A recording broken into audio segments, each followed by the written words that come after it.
Sejam todos muito bem-vindos! Estamos começando mais um programa Crianças em Movimento, o seu programa semanal da web para quem gosta de assuntos ligados a crianças e ao movimento. Um programa de forma leve, descontraída e com muito conhecimento compartilhado com vocês.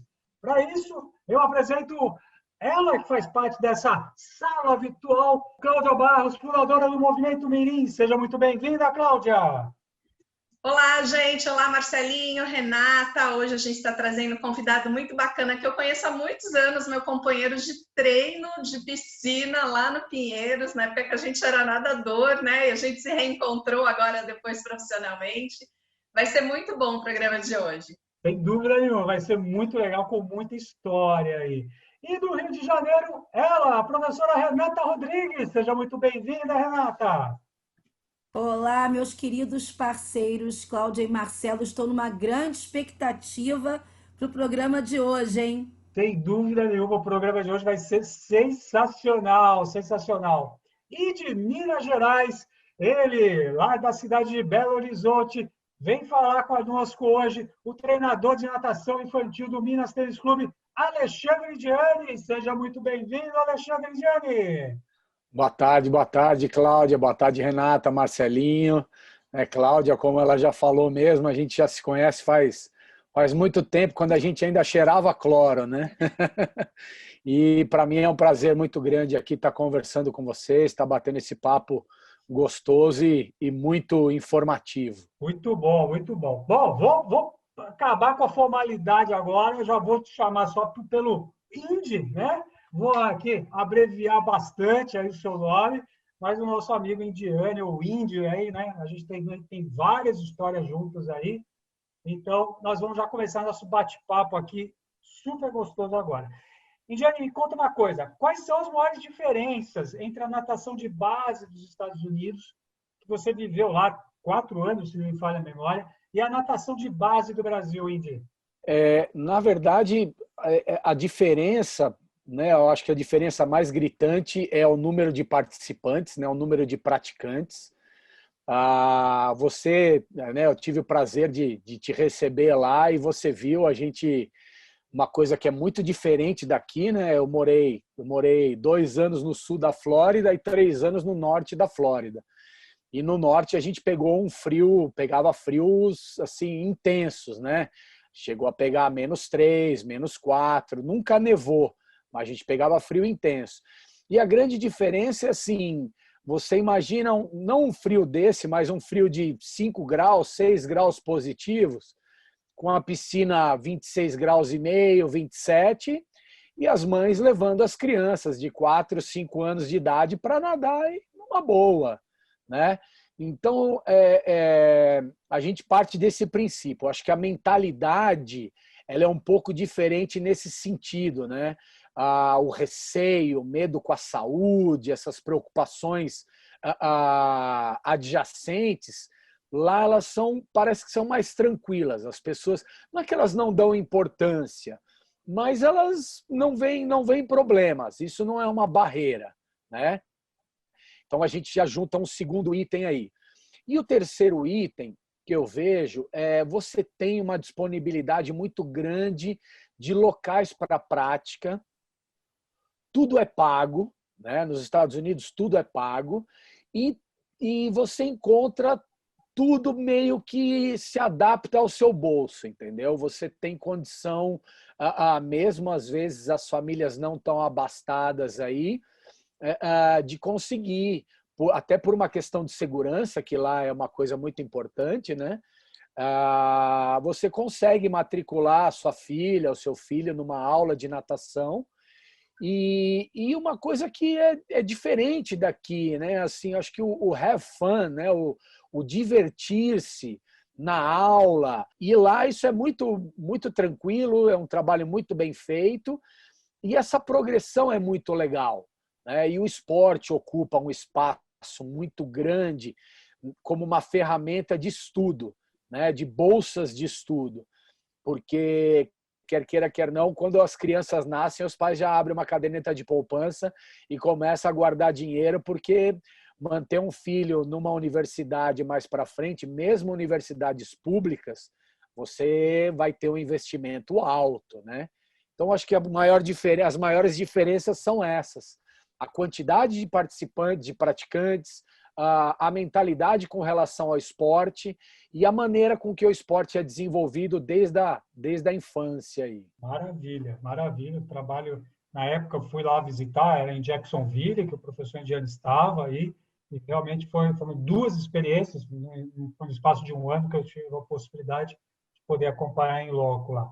Cláudia, em relação às instituições esportivas que trabalham com esporte de base, que elas devem levar em conta para poderem criar um programa que, de fato, leve a criança a se tornar um jovem atleta com potencial lá na frente, depois de disputar uma Olimpíada? A gente tem um problema complicadinho aqui no Brasil, né? Porque o esporte competitivo, em grande parte das modalidades, ele está em clubes.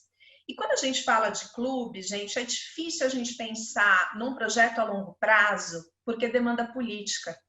Então, você vai ter uma troca de diretoria, eu não sei exatamente, depende, né, do clube, mas normalmente depois de 4 anos, mais ou menos, muitas vezes todo aquele trabalho que estava sendo construído, na hora que você troca a diretoria, o olhar sobre aquilo, enfim, né, questões políticas mesmo, aquilo se desconstrói, né? Então, é muito complicado. O ideal seria que a gente conseguisse, enfim, se afastar da política no esporte. E a gente sabe como isso é difícil, né?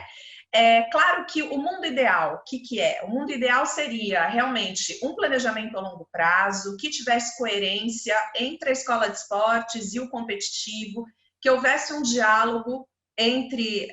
porque tem muitos locais, né, aqui no Brasil que não existe um diálogo. Então, você tem um determinado trabalho sendo realizado na escola de esportes que não conversa com a demanda do competitivo. Isso também é complicado, né? Então, claro que o ideal seria que houvesse um trabalho convergente.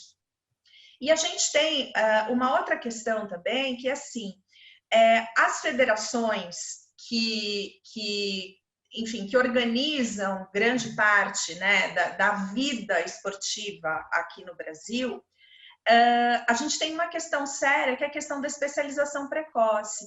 Então, as crianças muito cedo começam, na verdade, os clubes, eles começam a ser cobrados por resultados muito precocemente. Se houvesse, de fato, um planejamento bacana e as pessoas que estivessem envolvidas nisso conhecessem de desenvolvimento, não que, assim, a gente já falou sobre isso aqui em outras ocasiões, né? A competição, de forma alguma, ela é proibida, muito pelo contrário, é necessário que eu insira a criança, enfim, as situações onde ela tem a oportunidade de se frustrar, de se esforçar para conseguir um resultado. E a gente sabe que a partir dos 7 anos, mais ou menos, está tudo certo, a criança tem condição de participar disso. Mas a questão é que aquele corpo, muitas vezes, não está preparado para isso. O ideal é que essas competições mais organizadas, elas aconteçam a partir da adolescência. Então, assim, para a gente colocar, de repente, uma criança em situação de competição nesse momento, é importante que ela tenha a oportunidade de competir contra ela mesma. Eu vou falar da natação, né, que é da onde eu vinha, e a gente aqui, enfim, onde a gente está mais confortável para falar, mas eu lembro de uma competição muito bacana que era organizada pela Federação Aquática Paulista, que chamava Competição contra o Cronômetro. Então, na verdade, você tinha lá um tempo, que era a tua meta, e dependendo do quanto você se aproximasse daquele tempo, você ia mudando de categoria. Isso era incrível, né? Porque era o atleta competindo contra ele mesmo, a performance dele que levava isso em conta. E essas federações são quem norteiam os trabalhos que são desenvolvidos nos clubes, né? E aí trabalhos desenvolvidos em instituições que a cada 4 anos o profissional de educação física enlouquece, tudo aquilo que ele vinha desenvolvendo cai por terra e ele tem que reconstruir, porque aí é um outro olhar sobre aquilo. Então, é muito complicado, né? Seria muito bacana se a gente tivesse ligas escolares, porque aí você teria, de repente, um olhar mais pedagógico para tudo isso, um cuidado maior. É muito complicado mesmo, né? A gente tem aqui instituições que são muito bacanas, clubes que têm histórico maravilhoso nesse sentido, e que você tem uma base com muita gente, que você tem uma escola de esportes muito forte, né? Aqui em São Paulo a gente tem excelentes exemplos nesse sentido, né? Mas não é fácil, eu entendo que não é fácil. O melhor dos mundos, qual seria? Se o departamento esportivo de cada uma dessas instituições tivesse autonomia para gerir programas, projetos de longo prazo. Mas a gente sabe que não é essa a realidade que a gente enfrenta. Muito bom, Cláudia, colocando vários paradigmas aí existentes no nosso esporte de base e talvez desafios futuros aí para novos gestores aí que estejam entrando no esporte agora e para os clubes também se modernizarem. Renata, segundo o treinador Larry Passos, o treinador do Guga aí do tênis, né? Para a gente sair um pouco até da natação aqui, para desenvolver habilidades técnicas é importante primeiro, abre aspas, cativar o jovem para o esporte, fecha aspas, declaração do Larry Passos. Você concorda com essa afirmação? E se sim, como é que podemos cativar esse jovem aí, Renata? Eu concordo plenamente. E eu acho que é um dos motivos também que nós temos alguns problemas com a prática esportiva no nosso país. Porque o treinador, ele tem que ter uma identificação direta com essa atividade, ele tem que ser o melhor exemplo, ele tem que ser um amante, um consumidor dessa atividade. E muitas vezes nós assistimos a alguns treinadores, alguns profissionais, vamos colocar assim, profissionais, que vão fazer essa iniciação esportiva, uma prática esportiva de escolinha, que eles não consumem nem a atividade que eles estão ministrando. Por exemplo, a gente vê no futebol que esse consumo, ele é um consumo que existe organicamente. Os professores, os treinadores, eles vivem o futebol, eles assistem os jogos, eles têm ídolos e eles passam isso para as crianças. Mas a gente não tem isso nessa mesma proporção em outras atividades esportivas. Vamos voltar aqui para a natação. A gente acabou de ter a seletiva há poucos dias, poucas semanas, a seletiva para Tóquio, né, no Brasil. E aonde que as pessoas foram assistir? E será que todo mundo da comunidade da natação assistiu, passou o link para os seus alunos? Isso é muito importante. Se a criança, desde cedo, não começa a consumir isso, ela não vai ter esse amor pela atividade, não vai se sentir estimulada, porque ela não vai ter ídolos, ela não vai ter quem espelhar. Então ela precisa ter essa aproximação. E eu vejo com muita tristeza aqui no nosso país, isso é atemporal, né? Tirando o futebol, né? E também vamos colocar o voleibol aí, tá? Mas tirando essas duas modalidades, o voleibol foi uma construção até mais contemporânea, mais moderna, você não vê isso, você vê isso sazonalmente. Por exemplo, a gente teve o Guga. Não se fala mais de ninguém do tênis. Então, as crianças, quem não vive com um treinador e um profissional que consome isso e incentiva as crianças a consumirem isso, se depender da mídia, se depender das delegações, das confederações, não acontece. A mesma coisa a natação. A gente deveria ter um canal de TV aberta, passando a seletiva para Tóquio, da natação, do tênis, do atletismo, não ser colocado só no canal fechado, ou em alguns casos nem no canal fechado, tá na web. Então, como é que isso é disseminado? Então, o amor, eu lembro que assim, foi muito forte para mim na minha infância, eu já contei aqui um programa, acho que contei, como foi importante para mim ver o Pradinho bater o recorde mundial e eu estava nadando. Como isso, e como foi importante o meu professor de natação ter sido um atleta e um nadador. Não precisa nem ser um campeão, mas um nadador que ele saiba executar. Muitas vezes, como eu amava ver o meu professor, o meu técnico, mergulhar e nadar. E fazer uma virada olímpica. E executar com maestria aquilo que ele estava me pedindo.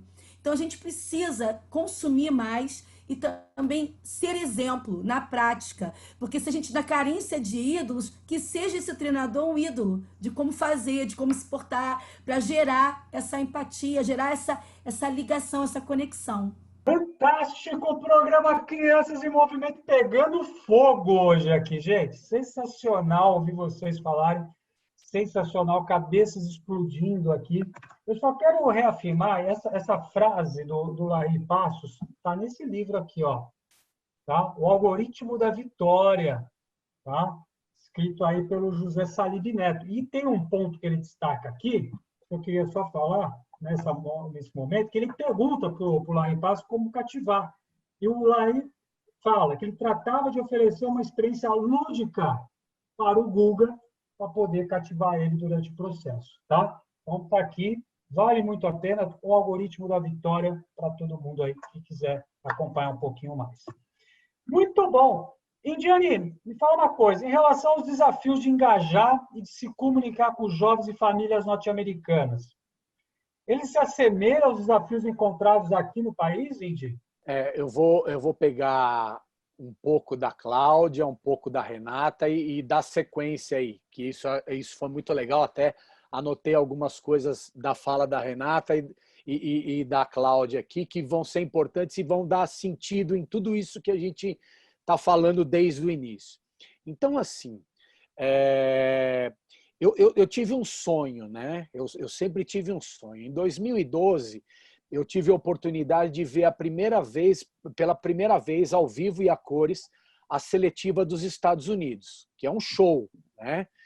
E ali nasceu uma vontade de levar os atletas para viver aquele momento, né? E aí eu tive a felicidade de, em 2016, para a seletiva do Rio de Janeiro, a gente organizou lá nos Estados Unidos, a gente organizou um swim camp, que a gente foi para Omaha, né? E a gente ficou durante uma semana, na parte da manhã, a gente alugou uma piscina, então a gente ia, fazia treinamento, tudo, almoçávamos juntos. À tarde, depois do almoço, a gente ia para o centro de Omaha, que a piscina era do lado, a gente passeava, conheceu lugares históricos da cidade e no final da tarde a gente ia e sentava lá e assistia às eliminatórias. Voltava junto, batia papo e tal. E isso foi durante uma semana.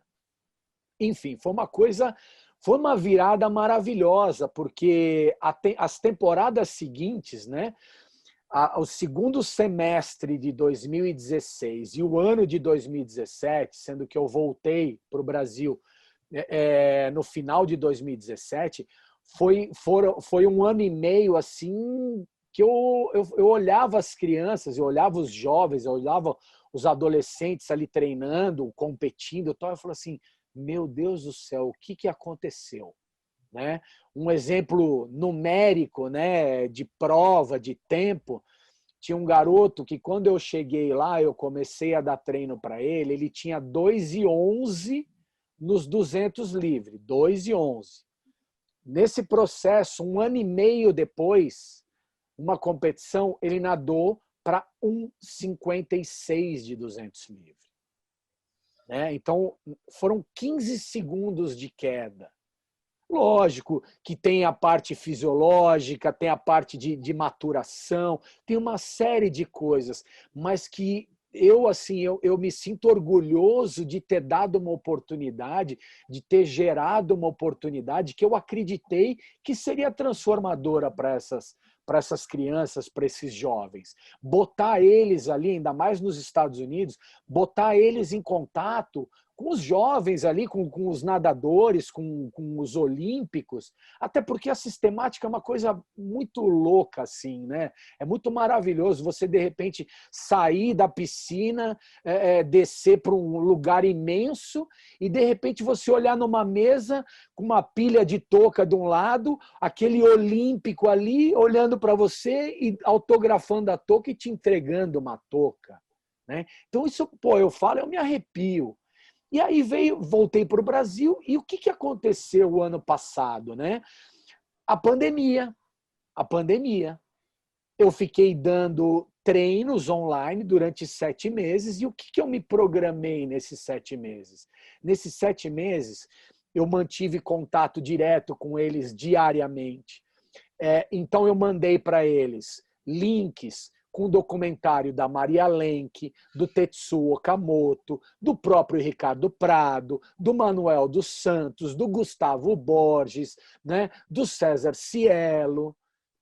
Para quê? Do Tiago Pereira, da Joana Maranhão, para que eles entendessem a história da natação. Eu sou uma pessoa que eu passei pela faculdade de educação física e eu não tive a história da educação física.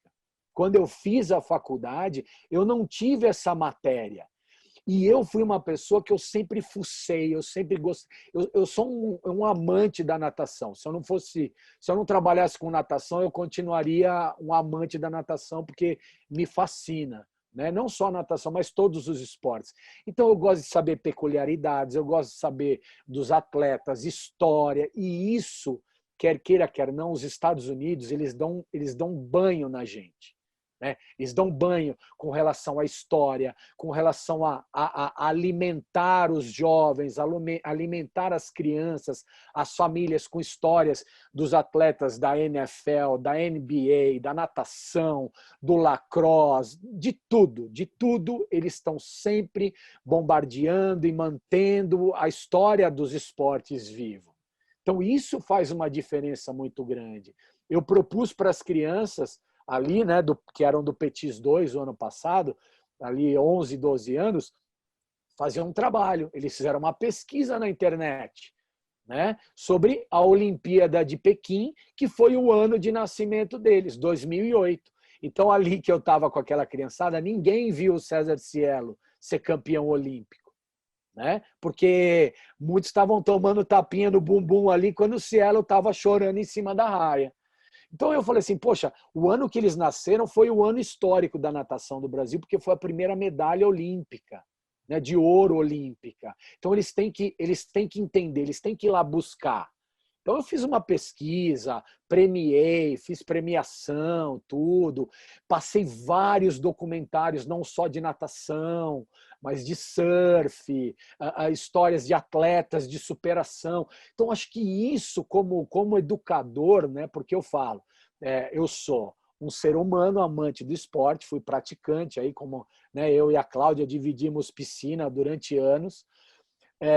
Depois eu me tornei educador físico, professor de natação e depois treinador de natação, né? Que é um ponto muito importante que a gente hoje vê essa pulada profissional de etapa e que às vezes eu debato com quem é professor ou técnico de natação, treinador de natação, eu falo assim, vem cá, deixa eu só te fazer uma pergunta. Quantas pessoas você ensinou a nadar? De entrar na água, de pegar, né? Quantas pessoas você já tirou do zero e fez ela se deslocar no meio líquido? Depois a gente começa a conversar sobre treinamento. Mas primeiro vamos lá para o começo. Né? Quantas pessoas que tinham pavor, né, trauma, que você deu uma aula embaixo de um chuveiro aberto, abraçando a pessoa, deixando ela sentir a água cair no rosto para quebrar uma primeira barreira. Né? Então, o processo, a gente está pulando tanta etapa, a gente está mirando só naquele pontinho vermelho minúsculo do alvo e esquecendo de toda a magnitude que tem em volta. Que não adianta você pegar um arco e flecha e atirar a primeira flecha tendo assim, acreditando que você vai acertar ali no vermelhinho. Né? Se você tiver sorte, você vai pegar no alvo do lado de fora, porque senão vai ser na parede mesmo. Né? Então, acho que isso tudo, nós como profissionais de educação física, amantes do esporte que a gente tem que dar subsídio, a gente tem que abastecer essas crianças, esses jovens com informação, com histórias, com pessoas que fazem parte daquela modalidade que ela escolheu praticar. Então, acho que é isso que falta. Lá sobra e aqui falta. Muito bom. Esse é o professor Alexandre Diani, treinador do Minas Tênis Clube. Muito bom. E falar em sobrar, ainda lá estão reformando todo o museu, o Hall da Fama da Natação, que vai ficar fantástico. Previsão para o ano que vem. Fala, Indy. Desculpa, protocolo quebrado. Uma coisa que lá no Minas, eu acho que eu tenho que... é minha obrigação falar. Existe um evento que se chama Vai Minas. O que é esse Vai Minas? É um evento de integração entre a equipe de base e a equipe de ponta.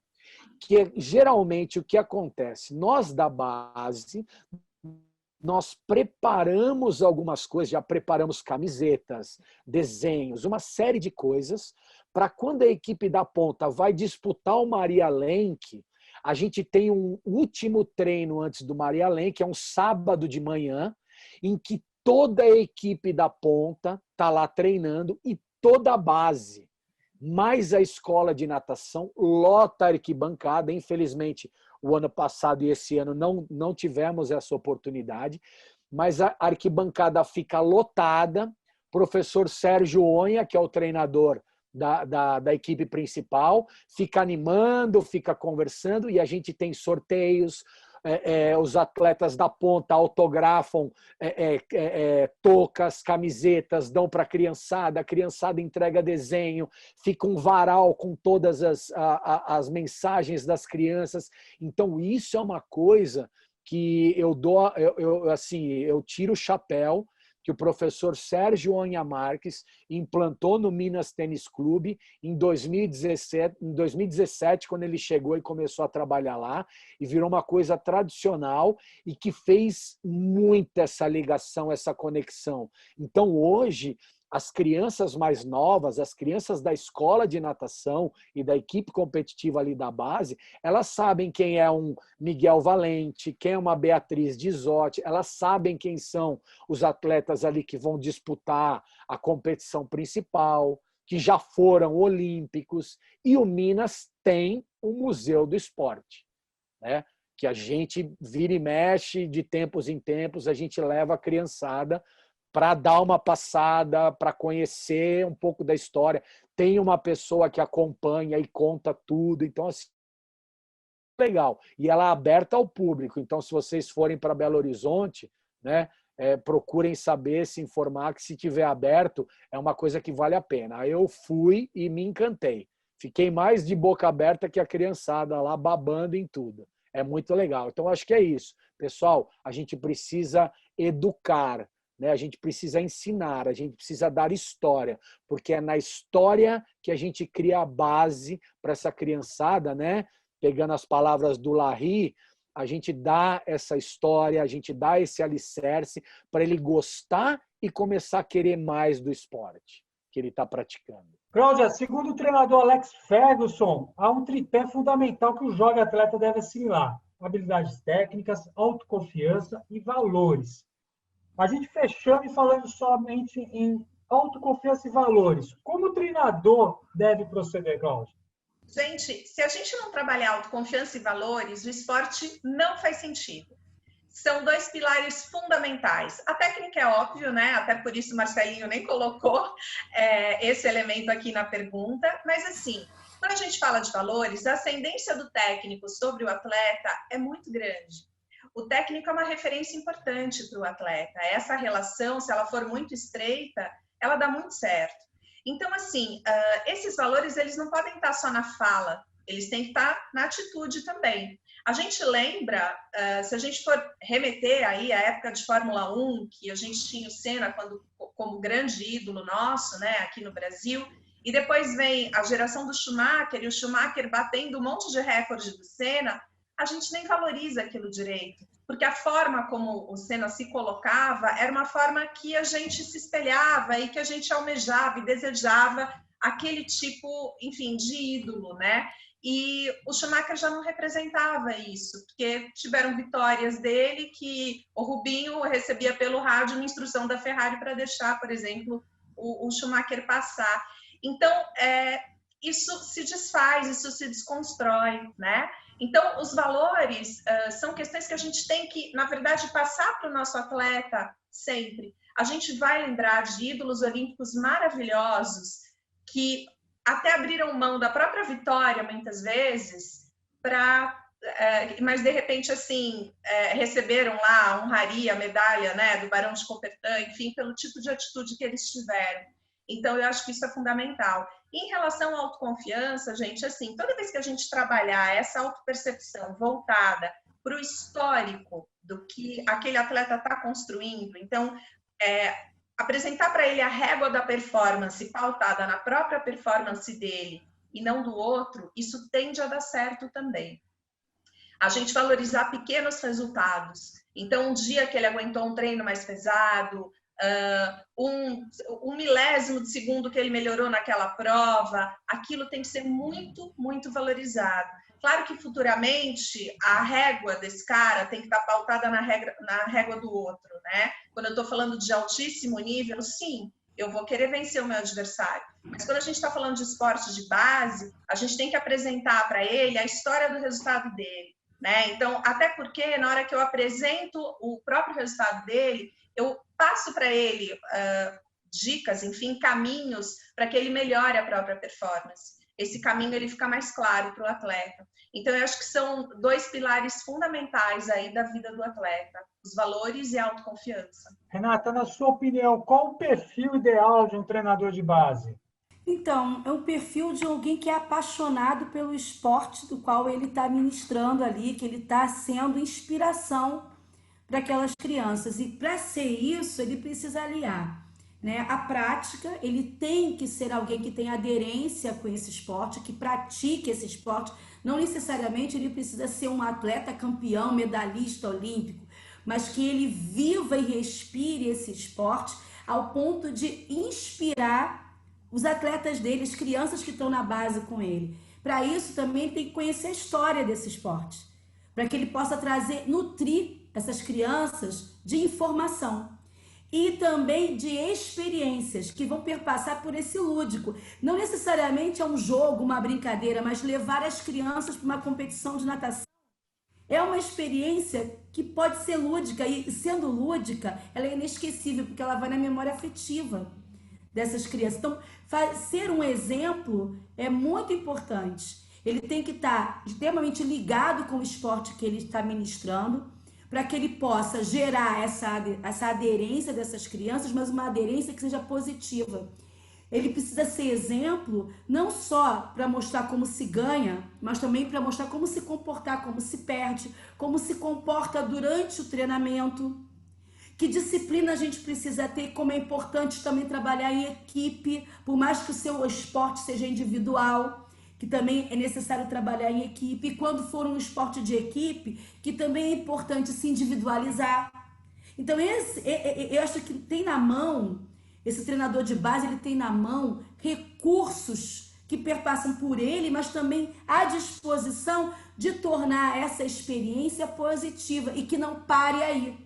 Porque o que acontece muitas vezes no nosso país é que a gente para na base e não evolui por muitas outras questões que não dá tempo de colocar assim, mas uma delas é essa falta de estímulo que parte desse técnico, desse professor, como um educador, como um inspirador, como alguém a ser seguido. O primeiro ídolo dessa criança tem que ser esse treinador, né? E ele precisa entender a responsabilidade que ele tem de ser uma boa pessoa, um bom exemplo como pessoa também para essas crianças. Dúvida nenhuma, sensacional, gente. Cabeças explodindo! Ah, vocês pensavam que eu não ia falar isso hoje. Não, o programa está sensacional, está explodindo cabeças aqui, gente. Bom, vamos explodir, que agora chegou aquele quadro que você gosta. Sim, meu amigo, minha amiga. 60 segundos, uma pergunta única para essas 3 pessoas aqui, e elas, em apenas 60 segundos, irão completar ao início da nossa frase, aqui da nossa pergunta. Começando com o nosso convidado, treinador do Minas Tênis Clube de Natação, Alexandre Indiani. Indiani, ter sucesso no esporte Para mim, ter sucesso no esporte como profissional é poder ter o prazer de encontrar uma dessas crianças, desses jovens com o qual eu iniciei um trabalho daqui 10, 20, 30 anos e ver que são seres humanos de bem,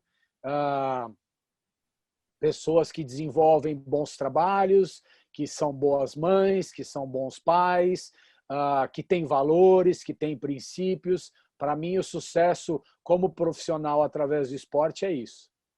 Cláudia, ter sucesso no esporte Gente, eu vou falar da perspectiva do técnico, né? Eu acho que é um cara que tem que promover transpiração, inspiração e formação. Sensacional. Renata, ter sucesso no esporte, é? Eu vou falar do ponto de vista do praticante. É você amar tanto esse esporte que você quer se tornar professor desse esporte e ensinar esse esporte para outras pessoas. Fazer com que isso continue, continue, continue, porque você realmente ama e foi estimulado a amar vivendo esse esporte. Sensacional! Esse é o Criança em Movimento, gente. 3 viés totalmente diferentes para fechar o nosso programa aqui.